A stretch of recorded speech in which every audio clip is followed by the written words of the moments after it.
सबसे बड़ा सवाल है 2019 का रिकॉर्ड बीजेपी बरकरार क्यों नहीं रख पाई। वो कौन सा फैक्टर है जिससे बीजेपी को सीटें गंवानी पड़ी। आज अमित शाह जी गृह मंत्री, हमारे देश के प्रधानमंत्री माननीय श्री नरेंद्र मोदी, आज दोनों ने छुट्टी ले लिया है, यानी कि दोनों को आज दोनों ने इस्तीफा दे चुके हैं। दोस्तों नमस्कार, मैं दीपक कुथेकर, ग्रामीण क्षमता न्यूज चैनल में आपका स्वागत है। आज हम चर्चा करेंगे किसकी बनेगी सरकार, क्योंकि अभी तक के क्लियर नहीं हुआ है कि सरकार किसकी बनेगी, या एनडीए की या इंडिया गठबंधन की, क्योंकि ना कांग्रेस की सरकार बन पाएगी ना बीजेपी की, क्योंकि दोनों को बहुमत इस बार जनता ने नहीं दिया है। जो भाजपा इस बार बहुमत पार नहीं कर पाई, ये एक बहुत बड़ी चर्चा का विषय है हमारे देश में, कि जो 10 साल की सर्विस और जाने माने हमारे नरेंद्र मोदी जी, तो यही लोग पूछ रहे कि क्या मोदी लहर समाप्त हो गई, क्या राम मंदिर का मुद्दा काम नहीं आया। तो ये सभी बातों की अभी हम चर्चा करेंगे, लेकिन हम ऐसे दो नेताओं के बारे में आपको बताएंगे जो बहुत ही आज दुखी नजर आए। महाराष्ट्र की बात करेंगे तो यहाँ से देवेंद्र फडणवीस जी ने एक जवाबदारी लिया है कि जो भाजपा की यहाँ पर बुरी तरह हार हुई है, ज्यादा से ज्यादा सीटें वो दिला नहीं सके, इसलिए उनने इसकी जवाबदारी लिया है और उन्होंने अपना इस्तीफा देने की पेशकश किया है। वहीं दूसरी तरफ हम बात करेंगे, जो हम उन्हें हिंदू शेरनी बोलते थे, स्मृति ईरानी जी, जबकि वो बोलती थी कभी भी कि शेर अकेला काफी है, लेकिन दोस्तों कभी ना कभी भी ऊंट को पहाड़ के नीचे आना ही पड़ता है। मोदी जी के लिए उन्होंने बोला है कि जैसे चंद्रबाबू नायडू और नीतीश कुमार, इनकी जो चर्चा बड़ी जोरों पर चल रही है कि ये जिधर जाएंगे उनकी सरकार बन जाएगी, क्योंकि आज के तारीख में पूरे भारत में किंग मेकर बोला जाएगा तो एक है चंद्रबाबू नायडू और दूसरे है हमारे बिहार के नीतीश कुमार। स्मृति ईरानी ने उन्हें बोला है कि उन्होंने मोदी जी का साथ नहीं छोड़ना चाहिए। अब मोदी जी को साथ की कब से जरूरत पड़ गई, क्योंकि मोदी जी तो डंके की चोट पर बोलते थे कि हम अपने दम पर सरकार बनाएंगे, बीजेपी की सरकार बनाएंगे, बीजेपी 370 पार, 400 पार। तो ये यहाँ पर क्या होता है कि इनका जो 400 पार का गणित था वो फेल हो गया। तो इसलिए सबसे बड़ा सवाल ये है कि बीजेपी को इतना कम जो सीटें मिली है, तो इसका कारण क्या हो सकता है। एक बात तो आप सभी को मानना पड़ेगा दोस्तों, क्योंकि हमारे जो नरेंद्र मोदी जी है, उनके जो किस्मत के सितारे बुलंद है, जो कि तीसरी बार भी वो अपना जो सीट है बचा पाए, यानी अपनी सीट को जीता पाए हैं। इसके पहले एक ही बार हुआ था कि जो तीसरी बार प्रधानमंत्री जवाहरलाल नेहरू जी बने थे, और वही रिकॉर्ड मोदी जी बनाने जा रहे यदि एनडीए की सरकार बन जाती है तो। लेकिन यहाँ पर भी किंतु परंतु लेकिन मगर वाली जो बातें अभी चल रही है, कि जिससे ऐसा पता लग रहा है कि आज का ये जो आप एक फोटो देख रहे हैं जो वायरल हो रहा है, वो फोटो है नीतीश कुमार जो फ्लाइट से दिल्ली के लिए रवाना होते हैं और वहीं पर उनके साथ में बैठे रहते तेजस्वी यादव। तो ये फोटो पे खूब आज गर्मा गर्म चर्चा हो रही कि इनके आते तक क्या बातें हुई होगी, क्या चर्चा हुई होगी। इधर उद्धव ठाकरे जी ने भी दावा ठोक दिया है कि इंडिया की सरकार हम बनाकर ही रहेंगे। अब हो सकता है कि उनकी गोपनीय बातें किससे चर्चा हुई, क्या हुई, क्योंकि हर किसी का मकसद है नरेंद्र मोदी को सीट से हटाना। ये सभी ने अपना एक मकसद बना लिया था। अब बीजेपी में भी कितने विद्रोही लोग हैं, एनडीए में कितने विद्रोही लोग हैं कि जो नरेंद्र मोदी जी को हटाना चाहते हैं। तो ये बात तो हमको समझ में आ रही है कि क्योंकि अब खुलेआम नाम लिए जा रहे हैं। इधर से शरद पवार जी दावा ठोक रहे हैं कि हम अपनी इंडिया की सरकार बनाएंगे। तो अगर इंडिया की सरकार बन जाती है तो फिर वो मोदी जी का भाषण आप याद कर लीजिए, क्योंकि उन्होंने बोला था अगर कांग्रेस की सरकार बन जाती है तो आप क्या कि 2 भैंस है तो 1 भैंस ले जा लेंगे। तो यहाँ पर हमारा ये कहना उचित होगा कि यदि इंडिया की सरकार बन जाती है तो मोदी जी की तो भैंस गई पानी में, तो वो कहावत बिल्कुल लागू हो जाएगी, गई भैंस पानी में। अब दोस्तों हम चर्चा करेंगे कि जैसे इनका जो गणित है कि कैसे इंडिया गठबंधन की सरकार बन सकती है, क्योंकि एनडीए के पास तो हमको बहुमत दिख रहा है, क्योंकि उनका बहुमत कंप्लीट है, क्योंकि बीजेपी 240 सीट ले चुकी है और उनके साथ इंडिया का प्लस करते हम, जैसे 32 प्लस करते तो 272 का उनका बहुमत का आंकड़ा मिल जाता है। अब इंडिया की बात करेंगे हम तो इंडिया गठबंधन ने पूरे 234 सीटें जीता है और उनको 38 सीटों की आवश्यकता है। तो 38 सीटें अब कहां से पूरे कर रहे हैं?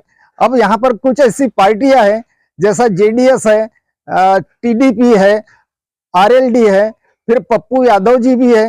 वो तो बीजेपी के तरफ जाएंगे नहीं क्योंकि उनका झुकाव तो कांग्रेस के तरफ ही रहेगा या इंडिया गठबंधन के तरफ रहेगा। तो अगर ऑफर इनने दिए होंगे, अगर नीतीश कुमार को ऑफर दिया जाता है, वो तो प्रसिद्ध है, फिर वो तो घर वापसी बोल करके फिर वापस हो जाएंगे।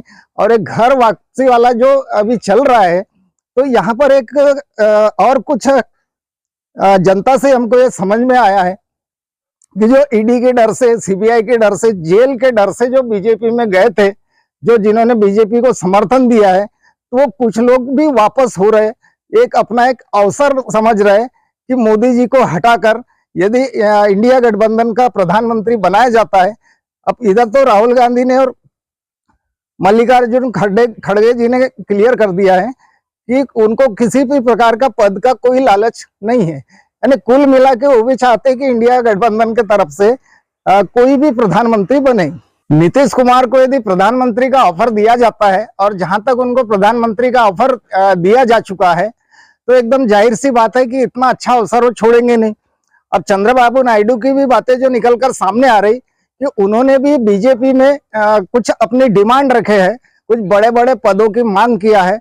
अगर वो बड़े पद उनको नहीं मिलते हैं तो इधर से इंडिया गठबंधन के पास तो सब कुछ है, यानी जितना इंडिया गठबंधन दे सकता है, देने के लिए सब कुछ है, उतना बीजेपी नहीं दे सकता, क्योंकि बीजेपी के पास भी बड़े बड़े दिग्गज नेता लोग हैं, क्योंकि उनको भी देखना होगा, उनके लिए भी कुछ पद सुरक्षित रखना होगा।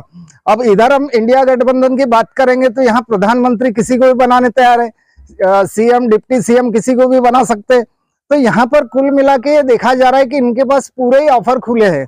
अब ऑफर अवसर का जो लाभ लेना चाहते हैं वो तो इंडिया गठबंधन में जाएंगे, क्योंकि प्रधानमंत्री जो बनने का है, तो आज 5 जून से लेकर 9 जून के अंदर में प्रधानमंत्री का शपथ ग्रहण हो सकता है।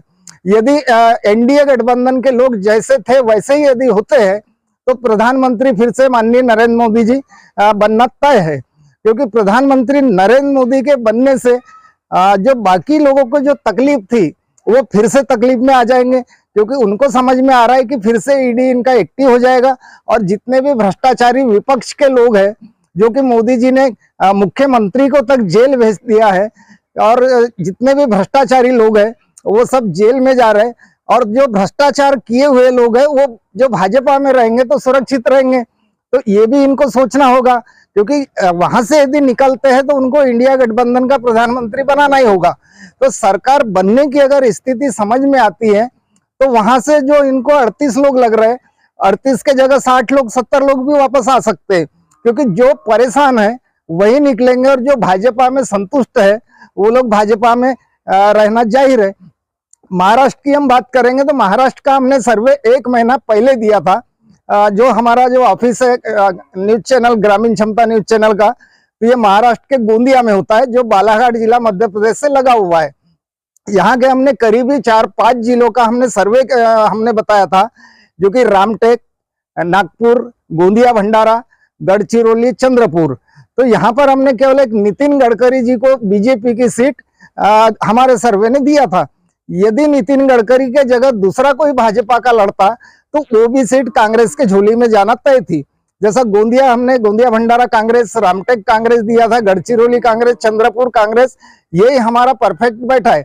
और बहुत से राज्यों का हमारा सर्वे परफेक्ट बैठा है, लेकिन हमारा जो सर्वे है केवल मध्य प्रदेश के लिए फेल हुआ है, क्योंकि यहाँ पर ऐसी स्थिति दिख रही थी कि जो बालाघाट जिले से सम्राट सरस्वार अपना चुनाव निकाल सकते हैं, ये समझ में आ रहा था। बाकी पूरा बालाघाट से लेके पूरे मध्य प्रदेश का हमारा सर्वे फेल हुआ है।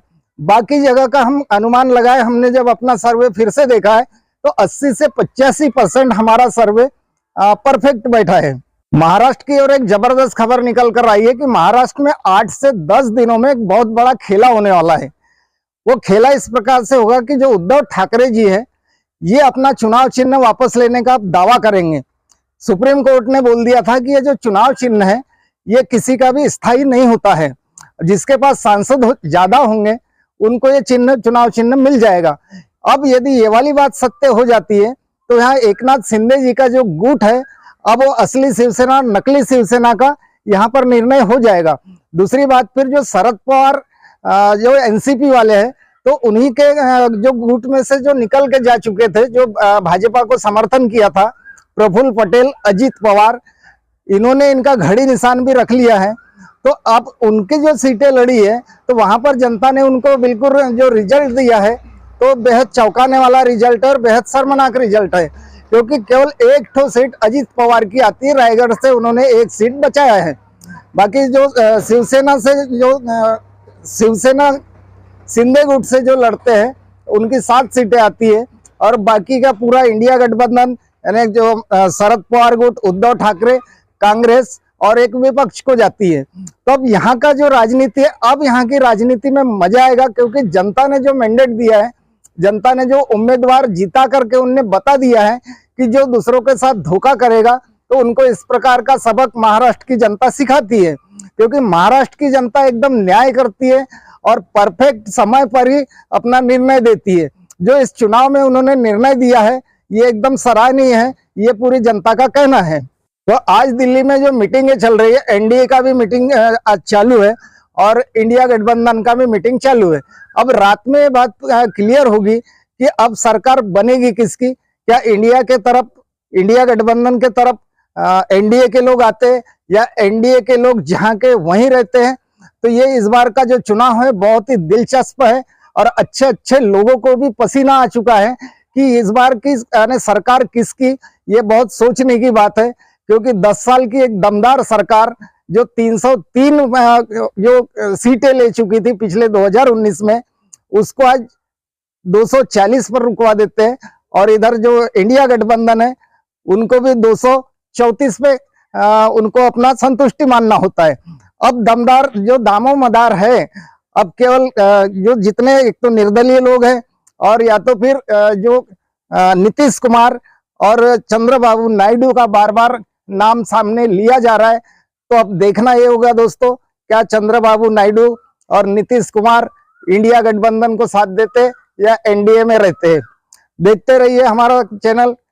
मिलते हैं दोस्तों अगले वीडियो में, तब तक के लिए नमस्कार।